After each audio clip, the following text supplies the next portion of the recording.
गरीब माँ और 5 बेटियों का गाजर घर। बाबूजी, रोटी बना दी है, खा लीजिएगा, मैं खेत पर जा रही हूँ। तभी खटिये पर से बूढ़ा रामा खांसते हुए बोला, अरे बहू, ये ले, मेरी शॉल लेती जा, बाहर बड़ी ठंड पड़ रही है। नहीं बाबूजी, इसकी जरूरत आपको ज्यादा है, क्योंकि घर में ओढ़ने को एक भी कंबल नहीं। माँ, आज हम तीनों भी आपके साथ चलेंगे खेत पर। पर बच्चों, तुम्हारे पास स्वेटर भी नहीं, सर्दी लग जाएगी। माँ, जल्दी तो आपको, गुलिया दीदी और तानी दीदी को भी लगेगी। अगर हम जब एक साथ मिलकर खेत पर काम करेंगे तो ज्यादा पैसे आएंगे और फिर हम कंबल खरीद लेंगे। मेरा राजा बेटा कितना समझदार हो गया है, माँ के दुख को समझने लगा है। सरिता अपने बच्चों के साथ खेत पर आती है, जो कि जंगल के पास पड़ता था। बच्चों, हमें आज के आज खेत जोतकर गाजर की फसल बोनी है। सरिता की चारों बिटिया और राजा भी कड़ी मेहनत से बंजर खेत को जोतते हैं और फिर सब मिलकर खेती करते हैं। दिन बीतते हैं। एक रोज जब सरिता घर आती है तो वो अपने पति को घर में जुआ खेलते देखती है। अरे बिरजू, भूख लगी है। ये ले, दारू 2 घूंट मार ले। अरे खाली दारू, इसके साथ कुछ चखना मिल जाता तो मजा आ जाता। अरे देख बिरजू, तेरी लुगाई आ गई। बिरजू को घर में जुआ खेलते देखकर सरिता बौखला कर बोली, अजी, तुमको शर्म नहीं आती? घर में जुआ खेलते और दारूबाजी करते। तो फिर बोली, अरे जानती नहीं, पति परमेश्वर होता है और पत्नी की जगह पति के पैरों में होती है। चल जल्दी से मेरे लिए अंडा ऑमलेट बना और गरम रोटी भी। तुम्हें अब मुफ्त का खिलाने को राशन नहीं मेरे पास। 6 बच्चे हो गए हैं, जानती भी हो इन सब का पेट कितनी मुश्किल से पाल रही हूँ मैं। तुम्हें तो जिम्मेदारी से मतलब ही नहीं। घर में बूढ़ा बीमार पिता है, तुम तो कमाने गए थे ना, फिर क्या हुआ? आते ही पैसे मांगने लगी। पति ने खाया पिया कि नहीं, ये तेरा बाप पूछेगा। नशे में तो बिरजू सरिता से अकड़ते हुए अपनी चमड़े की चप्पल निकालकर उसे बहुत पीटता है। ये ले, और लड़ाएगी जुबान? मैं कमाता नहीं तो क्या इस घर में मेरी इज्जत नहीं होगी? ये ले। बचाओ, ओह बचाओ, माँ को मत मारो पिताजी। तभी लड़खड़ाते हुए बिछौने से उठकर बूढ़ा रामा कहता है, अरे निकम्मे, छोड़ दे बहू को, निकल जा इस घर से तू, और फिर कभी शक्ल मत दिखाना। अरे ये मेरा घर है, मैंने बनाया है इसे। बिरजू चला जाता है। तभी रामा रोते हुए बोलता है, अरे जाने कैसे उड़ाऊं बेटे को जन्म दे दिया है मैंने। मेरे हाथों भारी गलती हो गई जो इसे तेरी शादी कराई। बहू माफ कर दे मुझे। पर उस 5 बेटियों की गरीब माँ का दुख इतना ही नहीं था कि एकदम से जोरदार तूफान उठा और झोपड़ी की छत हवा के झोंके से उखड़ कर गिर गई। हे भगवान, इतना भयंकर तूफान!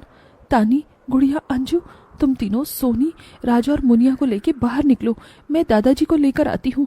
उठिए बाबूजी। नहीं बहू, तू जा, मेरा समय आ गया है। तुझे उन 5 बच्चियों की सौगंध, तेरे बाद उन्हें देखने वाला कोई नहीं। जा बहू, जा। सरिता के बाहर निकलते ही पूरी झोपड़ी गिर जाती है। सरिता छाती पीट पीट कर रोने लगती है। बाबूजी। अरे कैसा निर्दयी है रे तू ऊपर वाले! क्या मिला आखिर, क्या मिला तुझे मेरा घर उजाड़ कर? तू खुद तो अपने घर में सो रहा है और मेरी 5 बेटियों को बेघर कर दिया। जवाब दे, तू बोलता क्यों नहीं?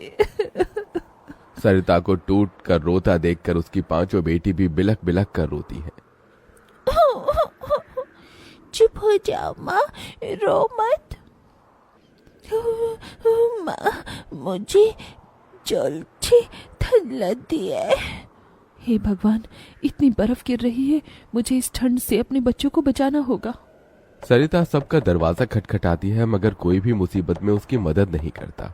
हार कर वो अपने जंगल वाले गाजर के खेत में आ जाती है और सब रात भर ठंड से कांपते ठिठुरते हुए बीतती है। माँ, बहुत भूख लगी है। हाँ माँ, मुझे भी भूख लगी है। तभी सरिता की सबसे बड़ी बेटी तानी खेत में देखती है जहाँ लाल लाल गाजर उगे थे। देखो माँ, हमारे खेत में तो गाजर तैयार हो गए हैं। फिर तानी अपने सभी भाई बहनों को गाजर तोड़ कर देती है। ये लो मेरी अपनी बेटियों बहनों, को ठंड में गाजर ऐसे देख उस गरीब माँ का मन अपार दुख से भर जाता है। अपनी इस गरीब लाचार माँ को माफ कर देना बच्चों, तुम्हें ये ठंड भोगना पड़ रहा है। तभी एकदम से दिन का माहौल रात सा हो जाता है और तेजी से बर्फ गिरने लगती है।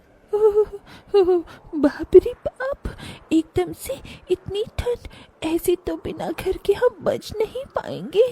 तभी सरिता अपना आंचल उन पर उड़ाती है, मगर बच्चे थरथरा उठते हैं कि एकदम से गुड़िया कहती है, माँ, तानी दीदी, हम अपना घर बना सकते हैं। मगर कैसे बिटिया, हमारे पास पैसे भी तो नहीं। माँ देखो, हमारे खेत में कितने सारे गाजर उगे हैं, हम इसी से अपना घर तैयार करेंगे, पर हम सबको साथ मिलकर मदद करनी होगी। राजा बेटा, जब तक कि हम गाजर घर तैयार नहीं कर लेते, तुझे अपनी छोटी बहनों का ख्याल रखना होगा। रखेगा ना? हाँ माँ, रखूंगा। सरिता आग जलाकर अपने दोनों सबसे छोटे बच्चों को उसके पास बिठा देती है और खुद अपनी चारों बेटियों के साथ उस भयंकर ठंड में गाजर घर बनाने लगती है। अंजू, सोनी, गुड़िया, तुम दोनों मुझे और तानी दीदी को गाजर तोड़ तोड़ कर दो, हम घर बनाते हैं। ठीक है माँ। गरीब माँ बेटियां मिलकर गाजर घर बनाती हैं, मगर घर एकदम से ढह जाता है, जिससे सरिता दुखी हो जाती है। कितनी मेहनत से ये गाजर घर बनाया था हमने, मगर सारी मेहनत बेकार चली गई। तभी चारों बेटियां रोते हुए गाकर अपनी माँ को हिम्मत देती हैं।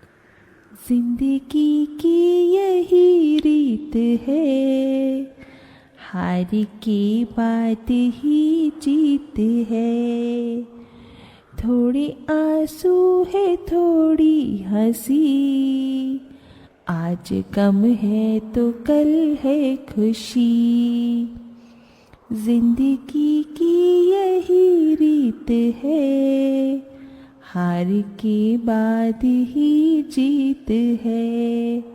मेरी बच्चियों।